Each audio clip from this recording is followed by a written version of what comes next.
Hello everyone, welcome to my new video. कल ही हमारा टीचिंग एप्टीट्यूड का यूनिट कंप्लीट हुआ है।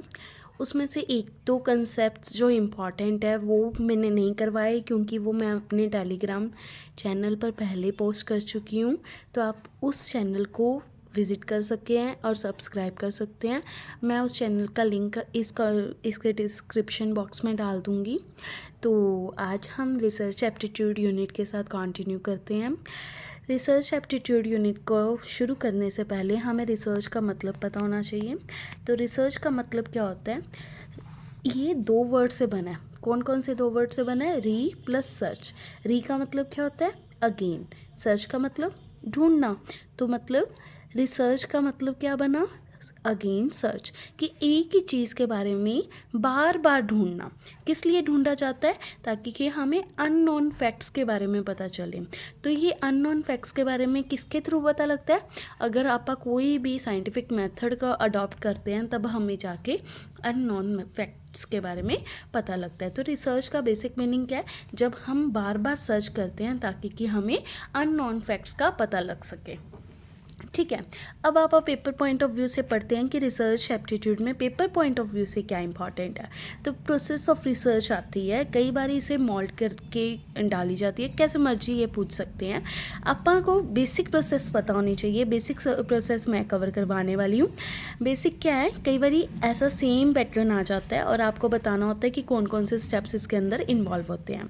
तो फर्स्ट स्टेप अपना क्या है? Identify your problem. सबसे पहले अपने को प्रॉब्लम पता होनी चाहिए कि हमारी प्रॉब्लम क्या है। ठीक है, प्रॉब्लम की करेक्टरिस्टिक्स कैसी है कि कैसी कैसी प्रॉब्लम होनी चाहिए। एक स्पेसिफिक होनी चाहिए, हमें पता होनी चाहिए कि क्या प्रॉब्लम है।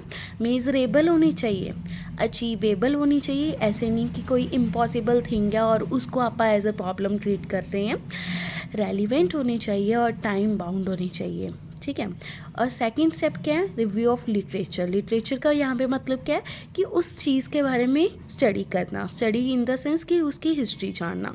उसके बाद थर्ड स्टेप है specify the research purpose. Research purpose का मतलब यहाँ पे अपने को हाइपोथेसिस बनाना पड़ता है। हाइपोथेसिस का मतलब कुछ अस्यूम करना पड़ता है। पहले एक बेसिक स्टेटमेंट लेके हम चलते हैं और उसी के बेसिस पे हम अपनी पूरी रिसर्च को सिग्निफाई करते हैं, और अगर वो सही जाती है तो उस बेसिस पे हम अपना रिज़ल्ट कंक्लूड करते हैं।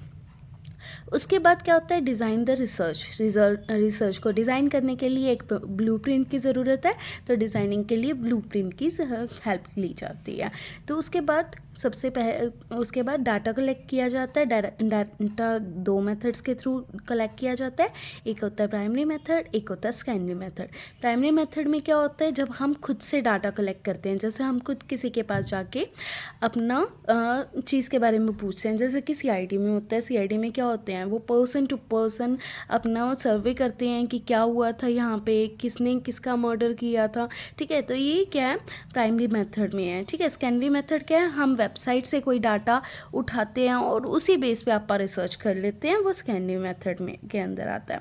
उसके बाद लास्ट सेकेंड स्टेप क्या है? Analysis and interpretation of the data.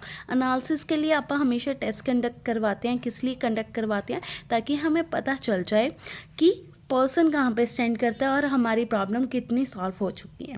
और लास्ट में क्या होती है? रिपोर्ट और इवैल्यूएशन ऑफ रिसर्च, मतलब कि उस चीज़ का रिजल्ट निकालना कि जो हमने हाइपोथेसिस क्रिएट किया था क्या वो सही था या नहीं था, और जो प्रॉब्लम हमने चूज़ करी थी क्या उसका सॉल्यूशन निकल गया या नहीं निकला। तो ये हमारे कुछ स्टेप्स हैं जिसे आपको लर्न करना पड़ेगा। Thank you so much.